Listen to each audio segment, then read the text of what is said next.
A very common question which is asked regarding life or spiritual advancement or evolution normally is, what is ego? What is ego?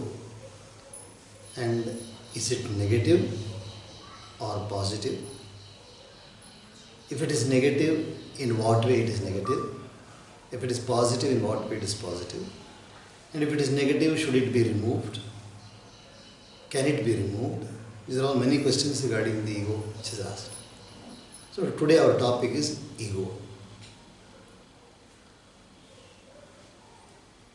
In every one of us, all over the world, there is a feeling of I.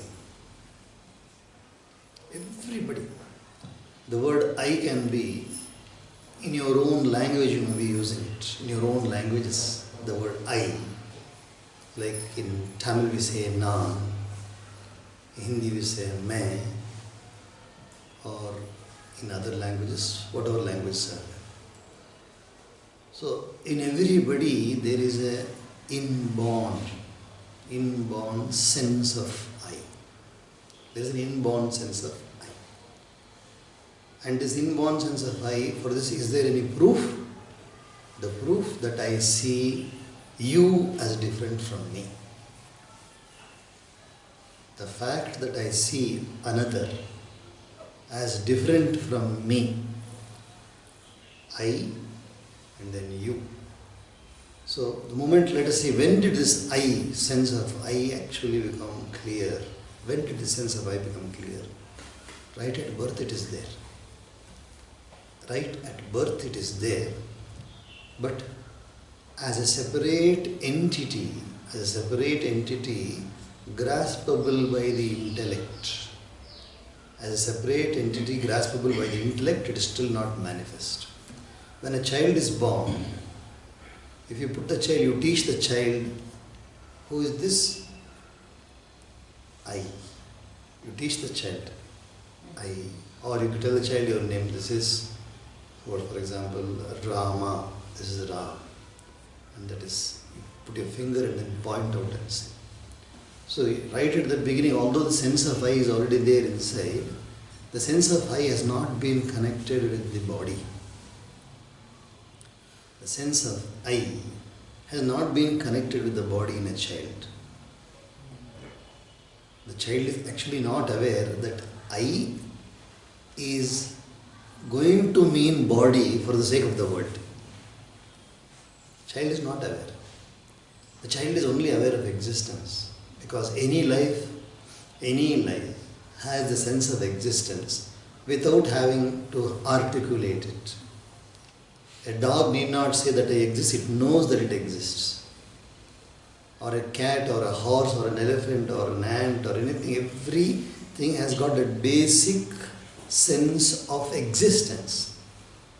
The basic sense of existence is there in all living beings. Sense of existence, the notion of existence, it is there. And because of the notion of the existence only you find, suppose you have a home domesticated dog in with you, and this dog suddenly sees another dog which does not belong to the house, it will look at it and then growl. See how clearly you can make out that the domesticated home dog has a sense of I, and that I belong to this house, whereas that dog doesn't belong here. So even in the animals, the sense of I is very, very clear. It is even there in animals, even the elephants. If you take a small dinosaur, a baby dinosaur, and feed it in the beginning, it will become your pet. If you take a hippopotamus and then feed it right at the birth, start feeding it, it will take you for a person a kith and kin, it will accept it. So life, basically, the sense of I is there.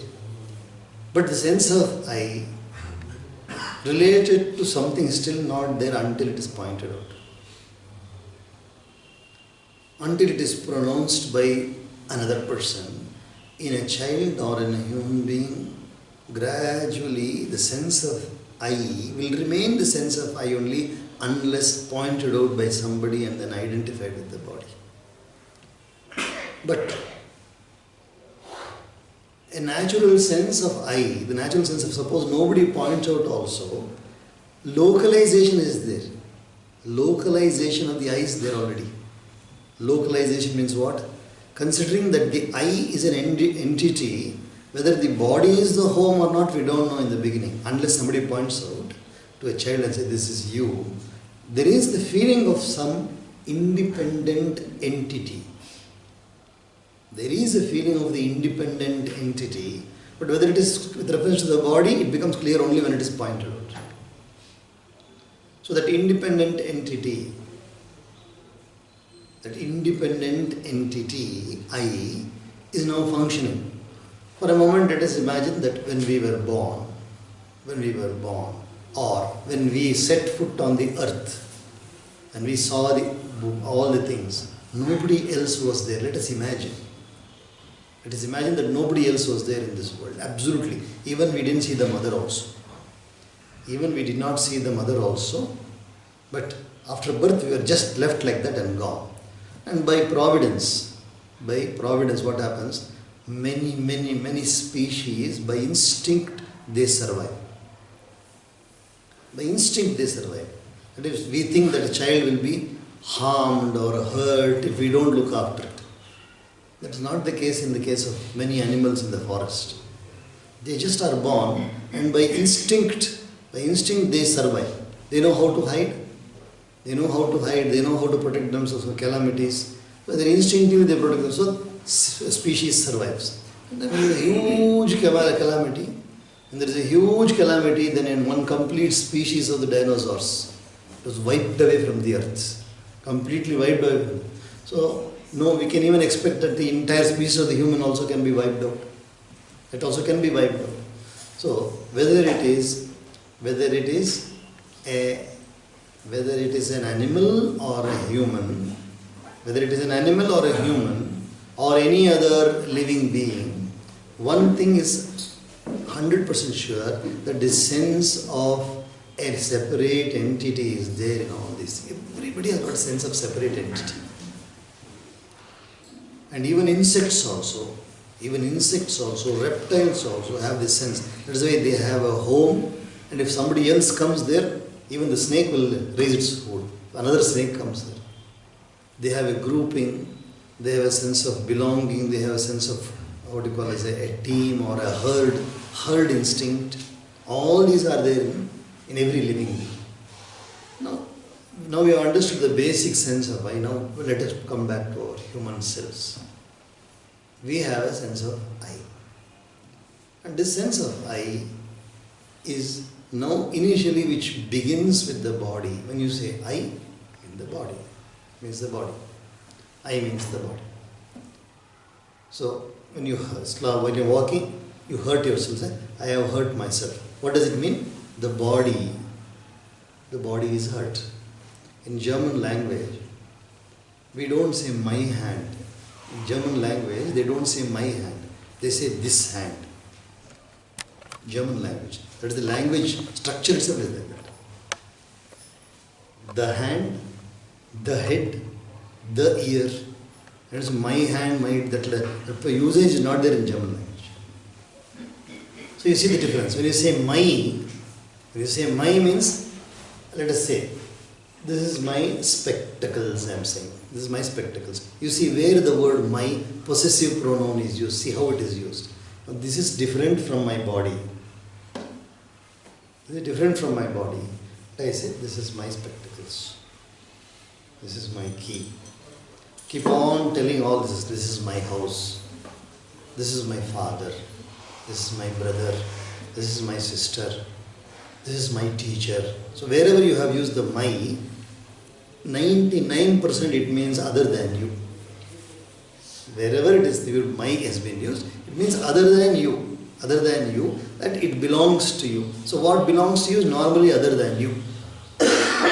Now little amount of understanding comes and I say, this is my hand. How does it relate my hand? Is this hand different from me? When I said this is my spectacles, it was different from me, physically, empirically different. But when I say this is my hand, is how to understand that this is my hand. This is my eye, this is my ear, this is my head.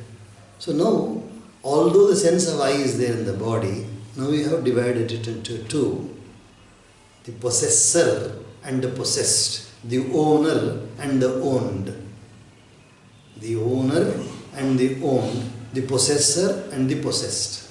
We made it into it's become two now. And it applies to every single part of the body, the subtlest part of the body, my toe, my little finger, my heel, my ankle, my knee, my elbow, everything you can add my.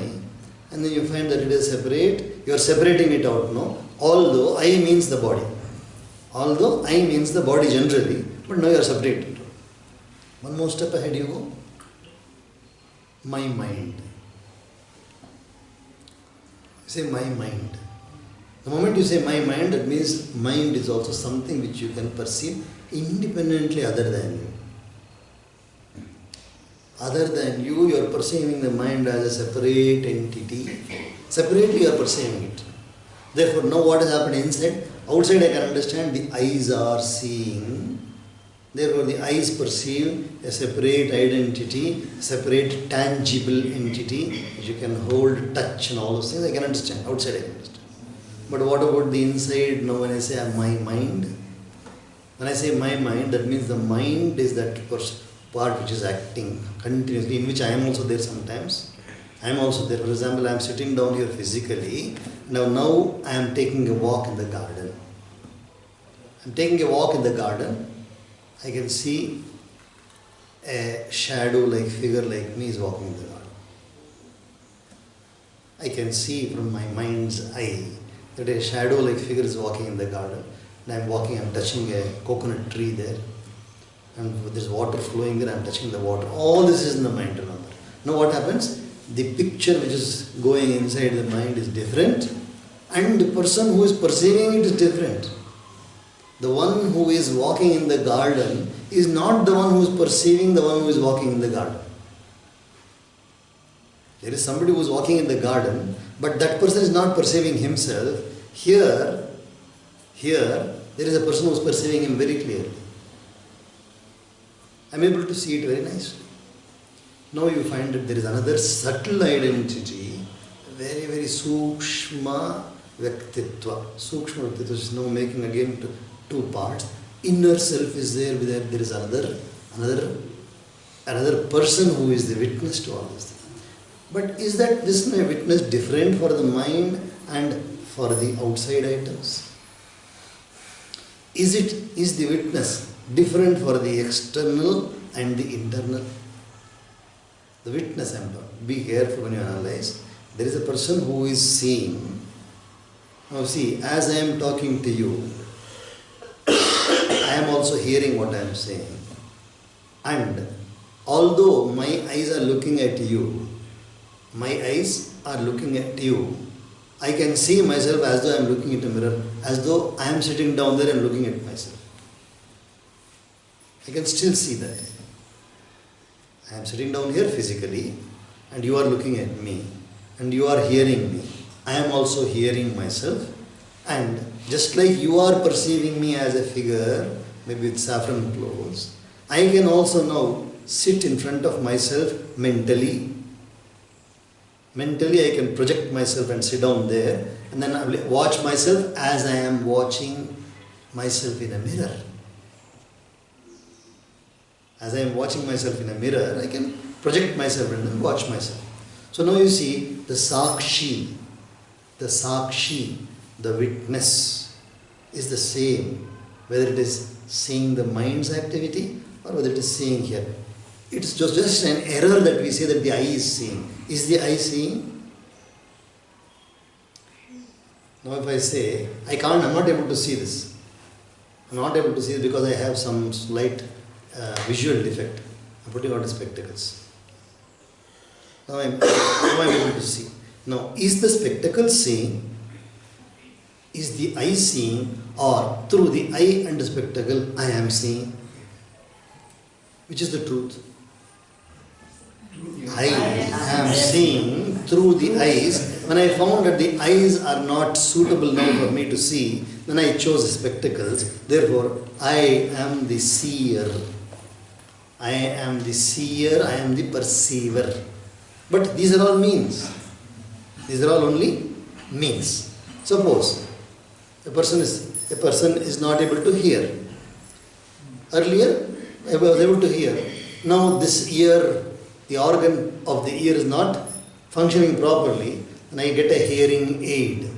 Just like a spectacles. I get a hearing aid, and through the hearing aid I am now perceiving, I am sensing sound.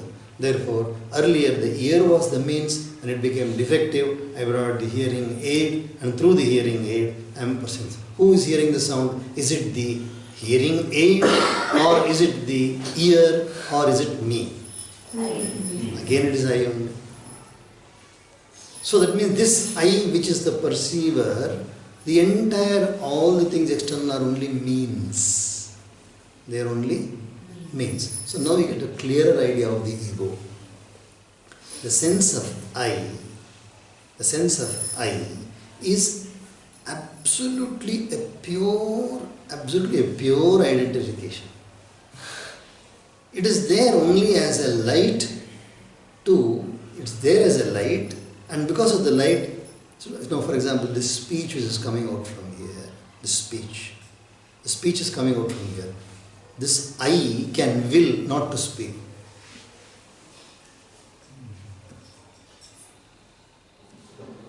If I will not to speak, I don't speak. So I am using the body, the vocal cords, my mind, my intellect, all these things when I want to use, I can use. When I don't want to use, I won't use. But the body itself, will it speak? The body itself will not speak unless there is a consciousness inside. This I sense is there, which makes it speak. You know, many children, because when they get annoyed, when they get angry because we have not given them something, speak to them. They will not speak. That means what? In their mind they have decided, I won't speak. I will not speak. That means a decision is made by the I not to use his vocal cords. Not to use the vocal cords. I make a decision even though I cannot say I will not use spectacles. I can make a decision. Are you able to follow? So the I is the one who makes all these things work. All these things, it makes them work. It uses them. Therefore the ego in us, is that wonderful identity of ours, which is independent of the body. It's independent, totally independent, and then it sees other things and it uses other things.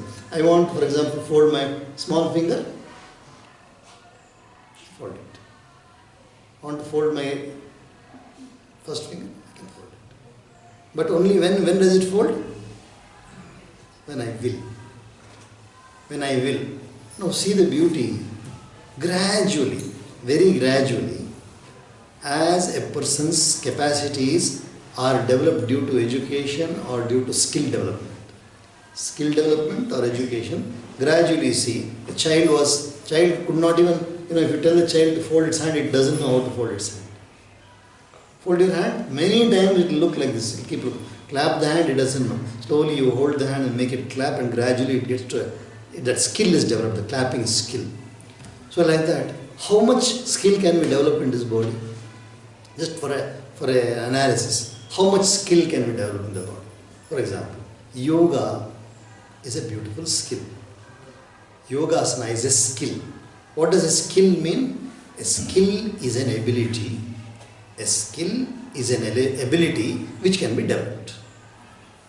A skill is an ability. For example, standing is a natural process. I stand, but standing for 10 hours is a skill. Speaking is a natural habit, but speaking without break. Humming a song is a normal tendency, but singing a song in a systematic manner for 3 hours, 4 hours, giving a presentation, giving a recital for 4 hours, it's a skill. So we have what are called basic abilities. We have some basic abilities, but these basic abilities can be developed. For example, drinking tea or coffee and then saying that tea is good and bad is a normal ability for us. But differentiating between 300 types of tea and saying that this is the best tea, you know, there are persons, what are they called? Taste. They will, 300 types of tea they'll say, they'll taste it and they'll say this is the best tea. So that is a skill, isn't it? So now, for example, from here I can see something, I can see smoke, and I can just guess. Wherever there is smoke, there is fire. Wherever there is smoke, there is fire, I guess. With my what do you call it, this inference. With my inference I say. But to find out that water is there in the earth, you stand there and say there is water in the earth, you can put a borewell here. That's a skill. So some are natural endowments. But some can be developed. Some skills can be developed. So what is the ultimate development of skill? Just one question. How much skill can a person develop means he can become God. The highest skill that can be developed by a person is what? He can become God. What is that God? What is the skill of God? What is the skill of God? I know something, God knows everything. I know something and God knows everything. Therefore, what is the difference between something and everything? The child knows something, the adult knows a little more, the wise adult knows a little more, extremely wise adult or very well, he knows a little more than that. God knows everything. Therefore, the degree is from I know something or nothing, from there I can go to know everything, I can become God. That is the highest skill. Now I am present here physically, that is a normal presence. But I can be present everywhere. That is God. Whatever you call as a superlative, whatever you call it, we have our capacities. Among our capacities, whatever you call as the highest capacity, that is God. The highest capacity, what you can imagine, what you can, so for example, Shakuntala Devi, have you heard of Shakuntala Devi? She used to be, her capacity for mathematics was awesome, absolutely unbelievable. That is how, so say about hundreds of thousands of digits you give her and add, ask her to add, subtract, multiply, within seconds she would get, and every computers used to fail in front of her. So that's a skill. Maybe it has naturally come to her, maybe she has developed it. But our rishis, the rishis of Bharat, they sat down, sat in meditation, slowly increased their ability to sit longer and longer and longer and longer, doing nothing. They didn't want to do anything and everything what everybody else does. They said, I'm going to go deeper and deeper, dive into myself, then sat down. As they went on observing, their ability to observe things became higher and higher and higher and higher. They could withstand hunger, they could withstand thirst, they could withstand every single, even insect bites. Insect bites they could withstand. They could withstand cramps, sleep, all the organ pains, everything they could withstand. Then they sat. They could withstand the weather. And gradually they found they became skeletons. But skeleton they became, but life didn't go. Life remained, the witness remained. As the witness went on seeing this, went on seeing the inner happenings, continuously is observing. As it continuously observing, then suddenly there was a day when they became one with God, but without leaving the body. Without dying, they became one with God. That's called as Jivan Mukti.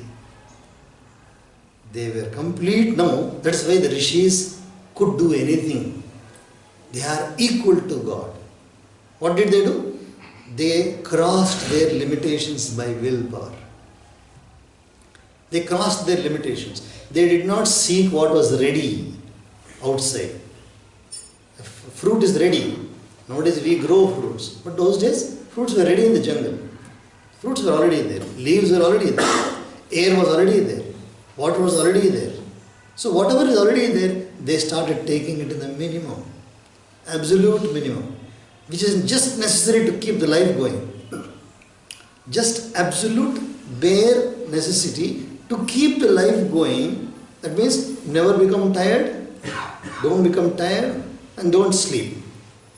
So you are at a state now where you are not going to do some bodybuilding show or something, or not all those things. You are not going to show anybody anything what you know, but you are just allowing yourself to keep quiet so that whatever dormant faculties, dormant sleeping abilities are there, they all wake up. All these things wake up. So who did that one? It was that ego which was directed towards highest knowledge. Same ego only can be directed towards jealousy, it can be directed towards finding fault, it can be directed towards destruction, but the same ego can be directed towards knowing also.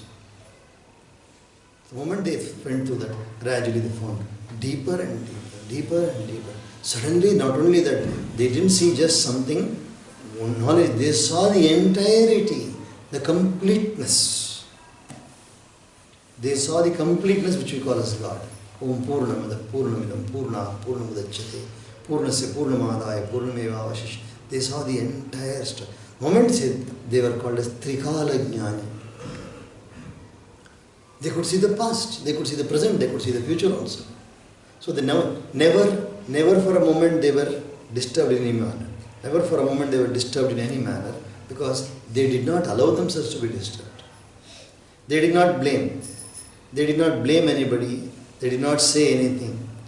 They did not blame anybody, nor they said anything about anybody. They said, if at all there is anything to blame, it is only in my effort.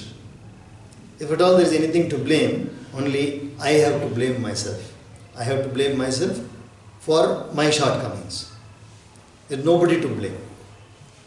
So that is the word Rishi, the beautiful word. People use it so easily, but the word Rishi means the one who is truthful. That is the meaning of the word. That's the meaning of the word. When you say a modest person, so modesty has to be understood. Now, what is modest? He is very he is very helping. His nature is a helping nature. What is it helping? You have to understand. The word Rishi itself means Satya Vacha. Rishi means Satya Vacha, the one who has got no need to speak any lie at all. No exaggeration. No seeking appreciation. No seeking acknowledgement. No expectation from anybody. That's Rishi.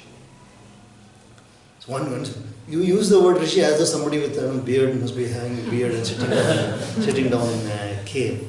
A Rishi can be in any form. It can be a woman, it can be a man, it can be anybody, but the one who has completely understood that there is nothing to blame anywhere in this world except oneself for all the shortcomings. So what did they do? They removed their shortcomings. They started removing their defects. How did they do it? They went on minimizing their needs.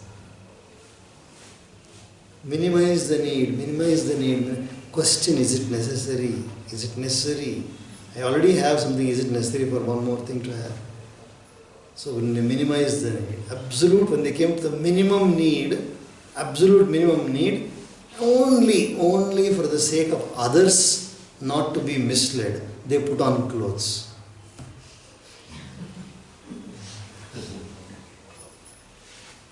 So the others are not misled. Not that they have anything, because you see, even Digambars have been there.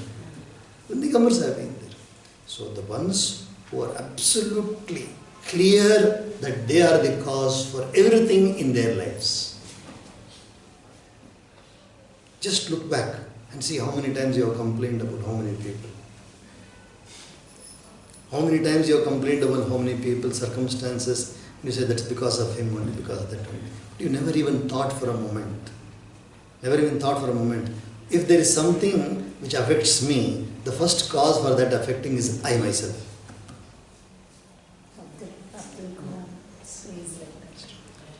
Well, many people, these are people who are born now. What about the word Rishi? They have shown us the way already. That is why the scriptures are at that level and all other fiction is at this level. There are some books which you should touch after washing your hands. There are some books which you should, after touching, you should wash your hands. Because the ones who make us fall down, you read a book, child reads the book, and then he starts imitating that. A youth reads a book, and from the book he gets words. He starts using them, and starts imitating them. You see a movie, and after that you start imitating those people, and you have pride in saying that I look like that. Somebody comes and says, you look like that. You feel proud about that. Start feeling proud about that. Because a celebrity is there. He is very famous. So you look like that means it's very, very, very happy. Feel very happy. Never for once we think that I myself am so unique. I myself as I am, I am so unique. Absolutely special. Absolutely special. We never thought that because nobody taught us. Nobody taught us, nobody told us. Whatever you hear, whatever you see in the world is the general tendency. General tendency you see everywhere, and you just follow the general tendency like a herd instinct. Like the sheep, kurigalu sar now kurigalu. Kuri in Kannada means goats or sheep. So we are all like goats following. Whatever the others did, same thing we do. Never think uniquely. Never think uniquely. And in the process of, because there is a herd instinct required for the society. Society lives on a herd instinct also. Because there are groups, there are associations. So let that activities go on. But never forget that you are always unique. And it is absolutely not an achievement that you are looking like somebody. It is not at all an achievement. In fact, it is a degradation of ourselves. Absolute degradation. So never ever compare yourself to say that I am like that.